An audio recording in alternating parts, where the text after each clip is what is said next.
তাহলে কয়েক বছর পর ওভিডের নেক্সট মুভি রিলিজ হলো, প্যান্থিউস আর বেকাস 2। আজকে আমরা এটা পড়ব। তো ফার্স্ট পার্টে আমরা তো পড়ে নিয়েছিলাম, এই পার্টটাতে এবার কী দেখাচ্ছে। এই পার্টে আমাদের যে অ্যাকোয়েটাস ছিল সে নিজের গল্পবাণীগুলো শোনালো, শুনিয়ে পরে সে ওয়েট করে আছে যে কেউ কিছু বলবে কি না। প্যান্থিউস তখন বলছে, প্যান্থিউস ওই তার মাঝখানে ইন্টারাপ্ট করে বলছে, বাস কর পাগলে, রুলায়েগা ক্যা, I have listened for long enough to this rambling saga. এইসব কাহিনী আমি অনেক শুনে নিয়েছি। By playing for time he is hoping to soften my anger. কী ভাবছো যে সে কথা বাড়িয়ে বাড়িয়ে সময় পার করে করে আমার রাগ যখন কমে যাবে আর শাস্তি পাবে না? এটা তো হবে না, শাস্তি তো ওকে মিলবেই। Guards, be off with him quickly. Guards, তাকে নিয়ে যাও straight to the torture chamber, পুরো टॉर्चर चेम्बर নিয়ে যাও। रैक हिज बॉडी, তার বডি को वहाँ पे रख दो, then cast it down into stygian darkness. তারপরে ওকে ছুড়ে দাও একটা এমন একটা রুমে যেখানে স্টিজিয়ান ডার্কনেস মানে ঘুটঘুটা অন্ধকার, প্রচুর অন্ধকার, এরকম একটা রুমে গিয়ে রেখে দাও। At once the Lydian Equitas was violently dragged away. আর অ্যাকোয়েটাসকে টেনে হিঁচড়ে নিয়ে চলে গেল তার সৈনিকগুলো। অ্যান্ড ইমিউড ইন এ থিক ওয়াল ডানজিয়ান। ইমিউড মানে কয়েদ করে রাখা, তাকে একটা মাটির নিচে একটা কয়েদিখানা, তাকে বলা হয় ডানজিয়ান, তার ভিতরে কয়েদ করে রেখে দিল। আর তারা নিজের যে শাস্তি দেওয়ার জন্য, এক্সিকিউশনের জন্য জোগাড় জানতে সব করতে লাগলো। And while the men were preparing the cruel instruments, আর যখন তারা ওই যে নিষ্ঠুর অস্ত্রশস্ত্র জোগাড় করছিল যে এই লোকটাকে এবার শাস্তি দিতে হবে, বহুত কথা পাকিয়েছ, আয়রন অ্যান্ড ফায়ার, লোহা, আগুন, এসব কিছু তৈরি করছিল for his execution, the story goes that. এবার ওভিড বলছে, এতক্ষণ তো ট্রেলার চলছিল, গল্প এবার এখান থেকে শুরু হচ্ছে। অ্যাজ ইফ বাই ম্যাজিক, যেন মনে হচ্ছিল জাদুর মতো, দ্য ডোরস ফ্লিউ ওপেন, ধবাট করে দরজাগুলো খুলে গেল। And the shackles drop from the prisoners' arms, শিকলগুলি লাগানো ছিল নিচে পড়ে গেল নিজের থেকে, own accord. Pentheus remain unshaken. Pentheus তো একটুও বিচলিত হলো না। প্যান্থিউস তখন ভাবছে এটি বেকাসেরই কাজ। He gave no further instruction. Pentheus আর কিছু বললো না যে অ্যাকোয়েটাসকে ধরে নিয়ে এসো, আবার ওকে বান্ধব শাস্তি দেবে না। ও বলল, আমি যে এর সর্দারের ডেস্টিনেশন, এর ভগবানের ডেস্টিনেশন বেকাসের, সেই তার যে আসল আস্তানা, সেখানে যাব আমি। ঠিক করলো যে সে নিজের থেকেই যাবে টু মাউন্ট সিথেরিয়নে যাবে, দ্য ব্যাকানেলস চোজেন হন্ট। আর সেটি হচ্ছে ব্যাকানেল, মানে যে বেকাসের ভক্তবৃন্দ তাকে বলা হয় ব্যাকানেল। তো সেখানে যাবে, আর ওখানে গিয়ে তার যে আচার অনুষ্ঠান, rites are resonant bowl for their jubilant cries. একটা ছিল রেজোনেন্ট বাউল, সিঙ্গিং বাউল, তোমরা দেখেছো ওই তিব্বতে যে বাউলগুলো, ওই বাটিগুলো পাওয়া যায় যার ভিতরে জল রাখা থাকে, আর একটা পাশে একটা কি বলে ওটাকে, ওই ছোট্ট ব্যানলা টাইপের একটা জিনিস থাকে যেটা দিয়ে একটুভাবে ছুঁয়ে দেওয়া হয়, যার ফলে খুব সুন্দর একটা আওয়াজ বেরোয়, মাইন্ডটা একদম পুরো শান্ত হয়ে যায়। তো ওইসব জিনিসগুলো ওখানে ছিল, আর যার ফলে তারা প্রচণ্ড মনে শান্তি পেত, ওই বেকাসের যে ভক্তবৃন্দরা ওই সিথেরিয়ন পাহাড়ে। আর তার ফলে অনেক সময় কি হয়, আমরা আনন্দেও কাঁদি। যখন কারোর পরীক্ষায় ভালো রেজাল্ট আসে, তখন দেখবে তোমাদের খুশিতে চোখ দিয়ে জল বেরিয়ে যায়, বাহ আমি এটা করেছি। সেরকম তাদের এত ভক্তি, এত আনন্দে তাদের চোখ দিয়ে জল বেরায়। তো প্যান্থিউস ভাবছে যে এই বেটাটা কি জাদু করেছে যেটার জন্য ওরা কাঁদছে, কিছু তো একটা করেছে ওর উপরে। So he decided to go as a spirited war horse snorts on the trumpeter's braying call. আর যেরকম যুদ্ধে তো ঘোড়া থাকে, এবার যুদ্ধের ঘোড়া যখন ওই যুদ্ধ শুরু হওয়ার আগে যে ভেপু টাইপের একটা জিনিস বাজানো হয় না, যেটির মানে একটা সংকেত দেওয়া হয় যে যুদ্ধ এবার শুরু হবে, ওই ডাক টিপে ওই যুদ্ধের ঘোড়া তো অভ্যস্ত ঘোড়া, ওকে শিখিয়ে দেওয়া হয় এবার যুদ্ধ শুরু হবে, রেডি হয়ে যাও। ঘোড়া একদম এনার্জেটিক, উত্তেজিত যে এবার যুদ্ধ শুরু হবে আর ভেপুটা বাজবে এখনই। তো যখন এই টাইমে একটা যুদ্ধের ঘোড়া যেভাবে উত্তেজিত হয়ে ওঠে, সেরকম প্যান্থিউস ওয়াজ রাউজড when the sky re-echoed the minutes drawn out shrieks of joy.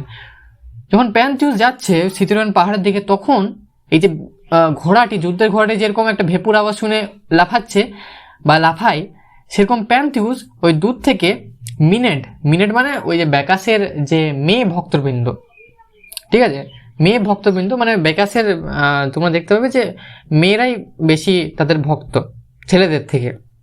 তারা যখন তাদের পুজো করে, কিভাবে তারা আনন্দে চিৎকার করে, তো সেই আনন্দের চিৎকার ওই দূর থেকে ওর কানে ভেসে ভেসে এলো।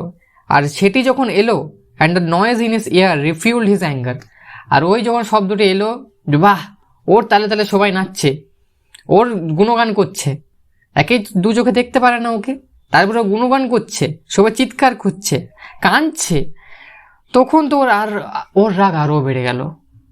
দাঁড়া তো, আজকে দেখি ওকে, আজকে মজা দেখাচ্ছি। Half way up the mountain side was a treeless plate. আর যখন সিথিলিয়ান পাহাড়ে উঠছে, হাফ উঠতে উঠতে দেখলো ওইদিকে একটা মালভূমি টাইপের ফাঁকা জায়গা রয়েছে, মাঠ টাইপের, ঠিক আছে, যেখানে মানে গাছপালা ছিল না, ফাঁকা একটা মাঠ। Aged by circle of Woods. Age মানে তো আমরা জানি ধার বা প্রান্ত, তার প্রান্ততে মানে তার ধারে ধারে, ওই মাঠটির ধারে ধারে গাছপালা রয়েছে বেশ, open to view all around. আর দূর থেকে দেখলে একদম পরিষ্কার ঝকঝকে দেখতে পাওয়া যায় যে কি রয়েছে ওখানে, কে যাচ্ছে, কে আসছে, কার পুজো হচ্ছে, ঠিক আছে। Here as Pentheus profanely spied. এবার প্যান্থিউস এখানে প্রোফেনলি, ভক্তিবিহীনভাবে, ভক্তি নেই ওর ভিতরে, দূর থেকে চেয়ে চেয়ে দেখছে, দেখি তো কি করছে এরা। অন দ্য স্যাক্রেড রিচুয়াল, ওই যে পবিত্র আচার অনুষ্ঠানগুলি হচ্ছিল তার দিকে তাকিয়ে তাকিয়ে দেখছে, তার তো কোনো ভক্তি নেই। হু saw him first.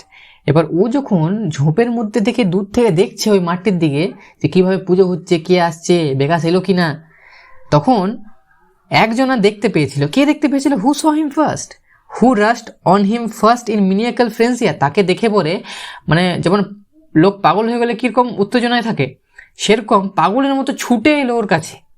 And who first launch her thyrsus to savage her own dear son. আর কে নিজের ছেলেকে মারার জন্য থিয়ারসাস মানে ব্যাকাসের হাতে যেরকম একটা জ্যাভেলিন বা কি বলে বর্ষা টাইপের একটা জিনিস থাকে, যেটা ছুঁড়েছিল নিজের ছেলেকে মারবার জন্য। তো কোন মহিলাটা ছিল যে উত্তেজনায় ছুটে এসেছিল, নিজের ছেলেকে মারতে গেছিল? কে ছিল? এ ছিল প্যান্থিউসের মা। সৎ মা নয়, ওর নিজেরই মা ছিল, ওই জন্যই মারতে এসেছিল। আমরা ঘটনাটা জানবো।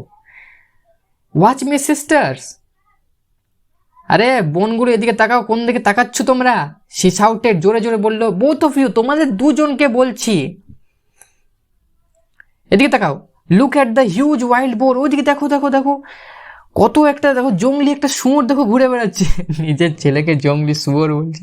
দে are wandering over our meadow, দেখো ওই মাঠটার চারিদিকে দেখো কিভাবে ঘুরে বেড়াচ্ছে দেখো। That boar must be mind to spare, আমি কিন্তু ওকে বর্ষা দিয়ে প্রথম মারবো। নিজের মা হয়ে ছেলেকে বলছে, ওই দেখো শুয়োরটাকে, ওকে আমি মারবো। মানে এটা তোমরা কি বলবে? তোমরা বুঝতে পারছিস কি হচ্ছে এখানে? মানে এখানে কি হচ্ছে, ব্যাকাস এখানে কি বলবো, এক টাইপের অভিশাপ দিয়েছেন ওকে, যে ও নিজেরই মায়ের হাতে বলি চড়বে, আর তাও আবার ব্যাকাসেরই আচার অনুষ্ঠানে। ব্যাকাসের পুজো হচ্ছিল বললাম না, আর ব্যাকাসের পুজোতেই নিজের ছেলের বলি দেবেন। তো এই ছিল তার প্ল্যানিং।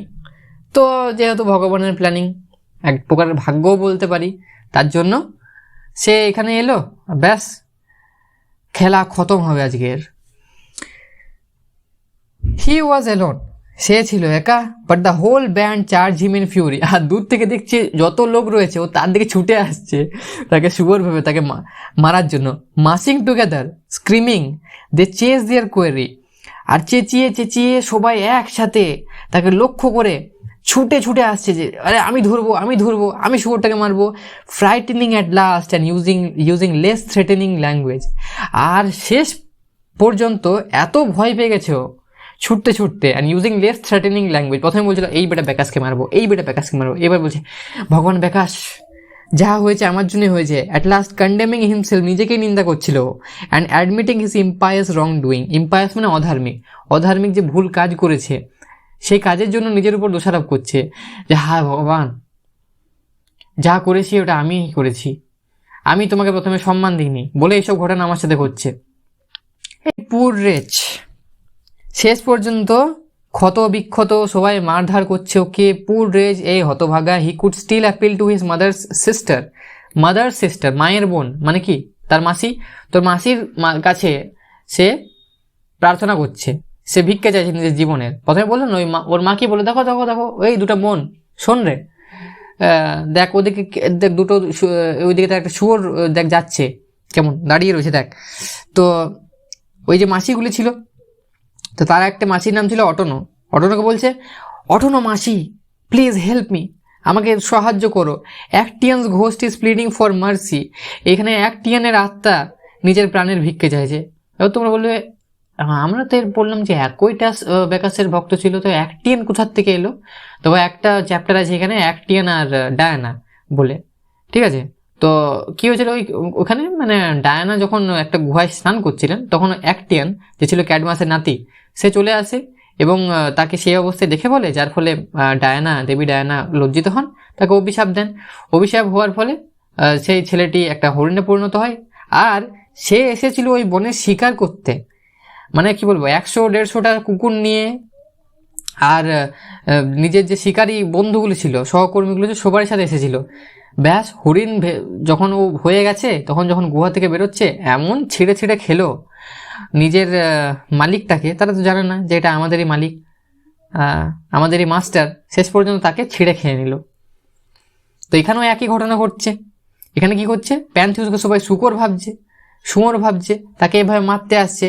তো ওটাই বলতে চাইছে যে আমি শুয়োর নই, আমি প্যান্থিউস। আর ওইখানেও ওটাই ঘটেছিল, ও হরিণ ছিল না, ও ছিল অ্যাক্টিয়ান। ওকে ভুল ভাবা হয়েছিল, আমাকেও তোমরা ভুল ভাবছো। আমাকে প্লিজ, আমি তোমাদের কাছে প্রাণের ভিক্ষে চাইছি। Actaeon's name mean nothing to her. অ্যাক্টিয়ানের নাম শুনে ওর কোনো রিয়াকশনই ছিল না অটনো মাসির। She wrenched her suppliant's right arm off. সে কিচ্ছু করলো না। সে কি করলো, তার সাপ্লাইন মানে যে অনুরোধ করছিল, মিনতি করছিল, তার ডান হাতটি কেটে দিল। প্যান্থিউসের ডান হাতটি কেটে দিল, নিজের বোনপোর ডান হাতটি কেটে দিল। বাহ, মানে প্যান্থিউস বলে কি মাসি পেয়েছি আমি, হায় ভগবান।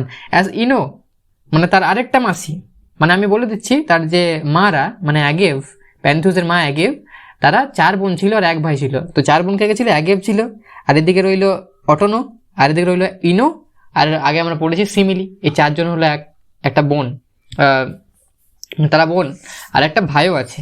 যাই হোক, তো Ino seized and pulled at the left.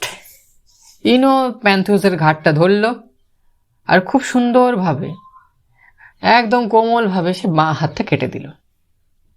2 হাত কাটা অবস্থায়, হাত কাটা কার্তিকের মতো সে এভাবে বসে রয়েছে, ঠিক আছে? Their luckless nephew had no more arms to extend to his mother. আর তার ভাগ্যহীন তাদের যে বোনপো, তার কাছে কোনো হাতই ছিল না যে ও তার মায়ের কাছে এবার মিনতি করবে যে আমাকে প্রাণের ভিক্ষে দাও। হাত নেই তো এবার কী দিয়ে করবে? All he could show was the wounded stumps of his sundered limbs. আর একটা জিনিস সে করতে পারতো, নিজের শরীরটাকে দেখিয়েছে এইভাবে মিনতি করে বলতে পারতো যে ছেড়ে দাও, আমাকে ছেড়ে দাও। আর মুখেই বলতে পারতো, আর কোনো উপায় ছিল না। আর মুখে বলাতে তারা শুনতে পাচ্ছিল না, মানে এক টাইপের ইলুশন টাইপের, পাগলামি টাইপের তাদের মাথায় চলে এসেছিল। ইয়েল্ড আউট, সে চেঁচিয়ে বলল, লুক এট মি মাদার, মা তুমি দেখতে পাচ্ছ না আমি হলাম প্যান্থিউস, তোমার ছেলে। অ্যাগেভ স্টেয়ার্ড অ্যাট হিম, মা তার দিকে তাকিয়ে আছে, ভাবছে শুয়োরটা চিৎকার করছে, 2 হাত কেটে দিয়েছে, এবার শুয়োরটাকে বলে দিতে হবে। Uttered a wild shriek. আর সে স্ট্রিক মানে চিৎকার, মানে একটা জঙ্গলি টাইপের চিৎকার করছে। আর তখন নিজের ঘাটটিকে হিলিয়ে, চুলগুলিকে হিলিয়ে, যেভাবে একটা মানুষের যদি ভূত ঢুকে যায় সে কেমন করে আর লাফিয়ে বেড়ায়, সেরকমও করছে অ্যাগেভ। আর then twisted his head right off. আর নিজের ছেলের খুব সুন্দরভাবে হাত দিয়ে ঘাটটাকে ডান দিকে ঘোরালো, আর displaying it high in her blood drenched finger. আর ঘাটটাকে খুব সুন্দরভাবে কেটে দিল, আর তুলে পরে সবাইকে দেখাচ্ছে, বাহ আমাদের জয় হলো। শি শাউটেড, জয় my companions, victory is ours, জিত আমাদের। As fast as the leaves in autumn are stripped by the wind. আর যেভাবে অটামে, শরৎকালে গাছের থেকে পাতাগুলি পড়ে যায় হাওয়ার ভেগে, off a tall tree after the first frost, frost মানে তুষার বা হিম। তো বরফ পড়লে যখন, মানে আমাদের ভারতে হয়তো শরৎকালে না বরফ পড়তে পারে, মানে বরফ তো পড়ে না, শরৎকালে না শীত হতে পারে, কিন্তু যেরকম জায়গাতে থাকে সেরকম ক্লাইমেট, সেরকম আবহাওয়া হয়। তো এখানে অটম, শরৎকালে এখানে ঠান্ডা পড়ে।